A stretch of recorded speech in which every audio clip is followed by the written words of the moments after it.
여러분, 여기는 비전센터 5층에 있는 게스트룸입니다. 게스트룸 B는 원룸이고요. 게스트룸 A는 투룸짜리인데 한번 들어가 보겠습니다.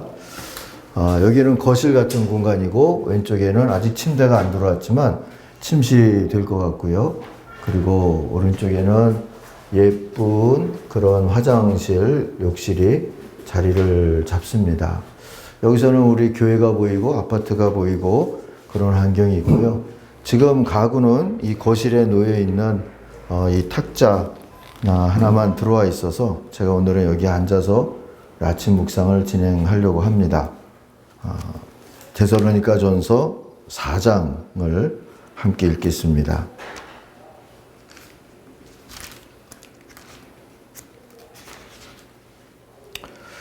그러므로 형제들아, 우리가 끝으로 주 예수 안에서 너희에게 구하고 권면하노니 너희가 마땅히 어떻게 행하며 하나님을 기쁘시게 할 수 있을지를 우리에게 배웠으니 곧 너희가 행하는 바라 더욱 많이 힘쓰라.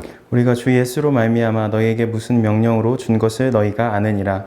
하나님의 뜻은 이것이니 너희의 거룩함이라 곧 음란을 버리고 각각 거룩함과 존귀함으로 자기 안에 대할 줄을 알고 하나님을 모르는 이방인과 같이 세욕을 따르지 말고 이 일의 분수를 넘어서 형제를 해하지 말라. 이는 우리가 너희에게 미리 말하고 증언한 것과 같이 이 모든 일에 주께서 신원하여 주심이라.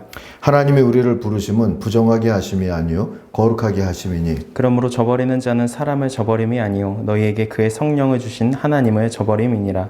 형제 사랑에 관하여는 너희에게 쓸 것이 없음은 너희들 자신이 하나님의 가르치심을 받아 서로 사랑함이라. 너희가 온 마게도냐 모든 형제에 대하여 과연 이것을 행하도다. 형제들아 권하노니 더욱 그렇게 행하고 또 너희에게 명한 것 같이 조용히 자기 일을 하고 너희 손으로 일하기를 힘쓰라. 이는 외인에 대하여 단정히 행하고 또한 아무 궁핍함이 없게 하려 함이라. 형제들아, 자는 자들에 관하여는 너희가 알지 못함을 우리가 원하지 아니하노니 이는 소망 없는 다른 이와 같이 슬퍼하지 않게 하려 함이라. 우리가 예수께서 죽으셨다가 다시 살아나심을 믿을진대 이와 같이 예수 안에서 자는 자들도 하나님이 그와 함께 데리고 오시리라. 우리가 주의 말씀으로 너희에게 이것을 말하노니 주께서 강림하실 때까지 우리 살아남아 있는 자도 자는 자보다 결코 앞서지 못하리라. 주께서 호령과 천사장의 소리와 하나님의 나팔 소리로 친히 하늘로부터 강림하시리니 그리스도 안에서 죽은 자들이 먼저 일어나고 그 후에 우리 살아남은 자들도 그들과 함께 구름 속으로 끌어올려 공중에서 주를 영접하게 하시리니 그리하여 우리가 항상 주와 함께 있으리라. 그러므로 이러한 말로 서로 위로하라. 아멘. 거룩함에 이르라. 오늘 말씀 묵상의 주제입니다. 7절을 한번 다시 읽겠습니다. 하나님께서 우리를 불러주신 것은 더러움에 살게 하시려는 것이 아니라 거룩함에 이르게 하시려는 것입니다. 그리스도인은 영적 건강을 위해 하나님의 말씀을 바르게 섭취해야 하는 사람들이죠. 이유식 같은 위로와 축복의 말씀만 찾는다면 멀쩡해 보여도 영양 결핍 상태에 처할 수도 있습니다. 영적인 비실비실 증세가 나타나거든 말씀의 양보다는 말씀의 섭취 습관을 점검해 볼 필요가 있습니다. 코끼리는 지혜로운 동물이지요. 웰빙 음식을 섭취하는 데 있어서 특히 지혜롭답니다. 달콤한 야자 열매만 찾지 않고 대나무도 씹어 먹고요. 또 이빨도 튼튼하게 하고 부족한 영양소도 섭취하기 위해서 딱딱한 것들도 먹는답니다. 죽은 짐승의 뼈를 먹고 칼슘을 보충하기도 하고 말이죠. 가의 영양분을 섭취하는 데 있어서 달인 같다 하고 말할 수 있죠. 우리도 영적 건강을 위해서는 억세고 비유에 안 맞는 말씀도 잘 먹을 필요가 있습니다. 오늘 메뉴는 거룩하라 하는 말씀입니다. 아멘으로 먹고 형제와 이웃 또 성과 사랑의 관계에서 거룩함에 이르도록 하십시다. 무엇을 어떻게 하라 하시는 말씀에 아멘을 해야 할까요? 사랑하되 좀 거룩하게 구별되게 다르게 사랑하라. 영원히 주님과 함께 살 소망이 있는 사람처럼 그 말씀에 아멘 할 수 있기를 바랍니다. 첫 번째로 하나님을 위해서 또 다른 사람을 위해서 멈추는 겁니다. 이게 좀 거룩한 사랑이지요. 또 진짜 자유란 이런 것이고요.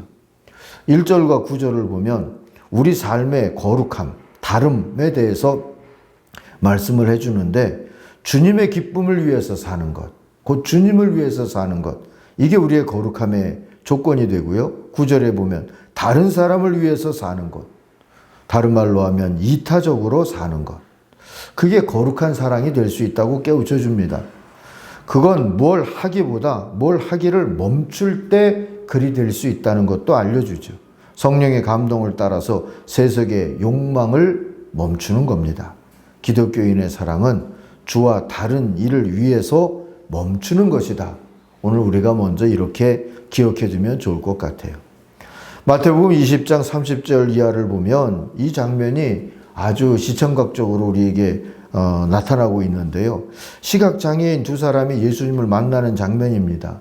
초대받지 않았어요. 저들이 쳐들어왔습니다. 그리고 소리치죠. 주여 우리를 불쌍히 여겨주십시오. 사람들은 시끄러우니 조용히 하라고 합니다. 그들은 더욱더 소리 높여서 우리를 불쌍히 여겨주십시오. 소리쳤어요. 근데 마태복음 20장 32절을 보면 그때 예수님이 머물러 서서 저들을 불러 이르시되 너희가 무엇을 원하느냐 하고 물으시는 장면이 나옵니다. 멈추신 것이지요. 예수님은 사랑과 도움이 필요한 사람들을 섬기기 위해서 가던 길을 멈추신 분이다. 이렇게 우리들이 이해할 수 있는 장면입니다. 하나님 눈, 우리도 멈출 수 있는 사람이 되기를 원하십니다. 잠언 3장 28절에 보면 내게 있거든 이웃에게 이르기를 갔다가 다시 오라 내일 주겠노라 하지 말며 하셨어요. 내게 있는 것을 쓰고 남는 게 아니라 내 계획 가운데 있는 일이지만 누군가 더 필요한 사람이 나타나거든 멈출 줄 아는 나의 계획과 나의 의지와 욕망을 멈출 줄 아는 그 모습으로 살라 하고 가르쳐 주시죠. 이게 여러분 거룩한 사랑, 다른 사랑이라는 것을 기억하십시다. 우리나라에 파송되어서 첫 순교자가 된 저메인 토마스라고 하는 선교사님이 있죠. 그분을 파송해주고 후원해준 교회는 인구 150여 명에 불과한 웨일즈의 작은 마을 클라노바의 하노버 교회라는 교회예요. 지금도 불과 10여 명이 모여서 예배하는 작은 교회입니다. 이 토마스 선교사의 아버지는 그 교회에서 19세기 후반에 목회를 했던 목사였습니다. 그의 둘째 아들 저메인 토마스가 1866년 27살의 나이로 한글 번역 성경을 들고 두 번째로 한국을 찾았다가 첫 번째는 못 들어오고요. 두 번째로 찾았다가 대동강변에서 참수를 당하게 되죠. 그 교회 벽에는 그 하노버 교회 벽에는 지금도 태극 문양의 선명한 한반도 그림이 걸려 있답니다. 사랑하는 성도 여러분, 작은 교회, 가난한 성도들이었습니다. 그들은 이름도 몰랐던 코리아를 위해서 멈출 줄 알았고 다른 계획도 있었겠지만 또 그들 중에 한 사람을 보내서 이 땅의 첫 순교자가 될 수 있게 했습니다. 그 사랑이 하나님의 사랑인 것이지요. 두 번째로 하나님을 위해서 다른 사람을 위해서 멈출 뿐만 아니라 이번엔 성장하는 것. 다른 의미와 목적이 아니라 하나님을 위해서 또 다른 사람을 위해서 성장하는 것. 여러분 그게 거룩한 사랑입니다. 1절에 보면 더욱 많이, 10절에 보면 더 많이 이 표준 세번역으로 읽으면 이 표현들이 나오는데 이게 격려의 표현이라는 것을 주목할 필요가 있어요. 욕심으로 재촉하는 말이 아닙니다. 1절은 더욱 많이 하나님을 기쁘시게 해야 한다고 권면해 주고요. 10절은 더 많이 서로 사랑해야 한다고 그렇게 격려해 주고 있죠. 이 거룩한 성장 응원이라고 할 수가 있겠지요. 많은 사람들이 이기적이고 부정한 탐욕과 소유욕을 채우기 위해서 달려가면서도 그것을 성장하는 걸로 포장하는 경우가 많죠. 그렇게 해서 소유와 특권은 커질지 몰라도 하나님의 저울에 달린 인생은 점점 더 초라해질 뿐인 겁니다. 결코 부러워할 일이 아닌데도 많이들 부러워하면서 살죠. 사랑하는 성도 여러분, 많은 것보다 바른 것을 사모하면서 사십시다. 시편 1편에 나오는 이렇게 막 쌓여 있는 겨처럼 그렇게 쌓아놓는 것보다 바람 불면 휙 없어질 것들 말이에요. 그런 것보다 생명강가에 뿌리를 내리는 나무처럼 그렇게 살기를 소망하십시다. 때가 되면 열매는 맺고 그 때가 올 때까지 늘 푸르름을 유지할 수 있는 그 나무처럼 말이죠. 한국인과 결혼해서 사는 어떤 유럽의 부인의 말을 TV에서 들은 적이 있어요. 한국인들은 열심히 산다는 말들을 한답니다. 그러면서 계속 열심히 달려가고 있다는 것은 인정한대요. 근데 묻고 싶대요. 다들 어디로 가시는 거예요? 하고요. 사랑하는 성도 여러분, 사랑할 줄 아는 사람으로 성장하기를 소망하고 기도하십시다. 우리가 의롭다 함을 받는 것은 단번에 된 것이지만 이게 헬란말로 하팍스라고 하는 말인데요. 단번에 되지만 우리의 성화는 점점 더 말로원이라는 헬란 말인데요. 점점 더 이루어져 가는 것입니다. 하나님을 더 사랑하고 다른 사람을 더 사랑하는 이로 그렇게 점점 더 거룩해져 가는, 성화되어 가는 모습으로 주님 앞에 섰을 때에는 잘했다 할 수 있는 주님의 음성을 듣게 되기를 간절히 바랍니다. 하나님을 위해, 다른 사람을 위해 내일은 또 멈추어서 예배하고요. 또 하나님을 위해, 다른 사람을 위해 또다시 성장해 갈 수 있는 거룩한 사랑의 소유자들이 되시길 주의 이름으로 축원합니다. 기도하겠습니다. 하나님 아버지, 거룩하라는 말씀, 거룩한 사랑을 하라는 말씀에 오늘은 아멘 하는 마음으로 오늘 말씀을 묵상했습니다. 오 하나님 아버지, 그렇게 살아가도록 우리를 인도해 주시옵소서. 특별히 하나님, 다음 세대들, 청년들 거룩한 리더십으로 키워주십시오.